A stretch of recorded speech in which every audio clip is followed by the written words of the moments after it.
നമസ്കാരം, ഫുക്രിയിലേക്ക് സ്വാഗതം. ലോകകപ്പിലെ ഓസ്ട്രേലിയ തുർക്കി മത്സരം ഓസ്ട്രേലിയ തുർക്കിയെ എതിരില്ലാത്ത 2 ഗോളിന് തകർത്തു വിട്ടിരിക്കുന്നു. അതിഗംഭീര മത്സരമായിരുന്നു. ഓസ്ട്രേലിയക്ക് തന്നെയായിരുന്നു കളിയിൽ മേധാവിത്വം.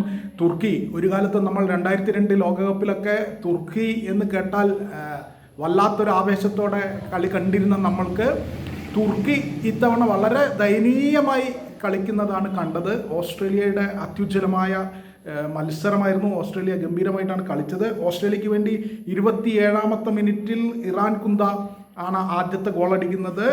27ാമത്തെ മിനിറ്റിൽ ഇറാൻ കുന്ത. അത് കഴിഞ്ഞ് പിന്നെ ആദ്യ പകുതിയിൽ ഗോളൊന്നും വീണില്ല. ഇരു ടീമുകളും ഗോളിനായി ശ്രമിച്ചെങ്കിലും ഒന്നും നടന്നില്ല.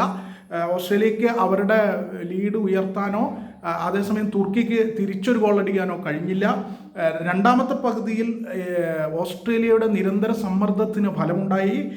75ാമത്തെ മിനിറ്റിൽ മെറ്റ്കാഫ് 75ാമത്തെ മിനിറ്റിൽ വീണ്ടും ഗോളടിച്ചു. അതോടുകൂടി 2 ഗോളായി. ഓസ്ട്രേലിയ വീണ്ടും ഗോളടിച്ചു.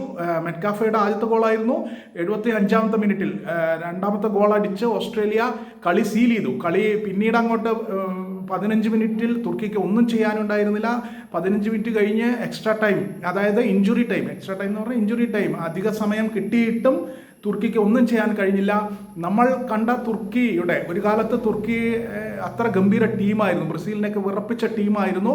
ആ തുർക്കിയുടെ ഒരു വളരെ ദയനീയമായ ഒരവസ്ഥയാണ് ഇന്ന് കളിക്കളത്തിൽ കണ്ടത്. എന്തായാലും ഓസ്ട്രേലിയ കഴിഞ്ഞ കുറേ ലോകകപ്പുകളിലായി ഓസ്ട്രേലിയ നിരന്തരം ഗംഭീര കളി കളിച്ചതാണ്. കഴിഞ്ഞ തവണ നമ്മൾ ഓർമ്മയുണ്ട്, അർജന്റീന ജയിച്ചെങ്കിലും അർജന്റീനയെ നന്നായി വിറപ്പിച്ചിട്ടാണ് ഓസ്ട്രേലിയ 2022 ലോകകപ്പിൽ കളി അവസാനിപ്പിച്ചത്. അങ്ങനെയുള്ള ഓസ്ട്രേലിയ എന്തായാലും അവരുടെ ആധിപത്യം തെളിയിച്ചുകൊണ്ട് 2 ഗോളിന് തുർക്കിയെ തോൽപ്പിച്ചിരിക്കുകയാണ്. തുർക്കിയെ സംബന്ധിച്ചിടത്തോളം തിരിച്ചു വരാൻ ഇനി 2 കളികൾ കൂടിയുണ്ട്. അതിൽ അവർ തിരിച്ചു വന്നേ മതിയാകൂ അവരെ സംബന്ധിച്ചിടത്തോളം. എന്തായാലും ഓസ്ട്രേലിയ തൽക്കാലം 3 പോയിന്റ് നേടിയിരിക്കുകയാണ്.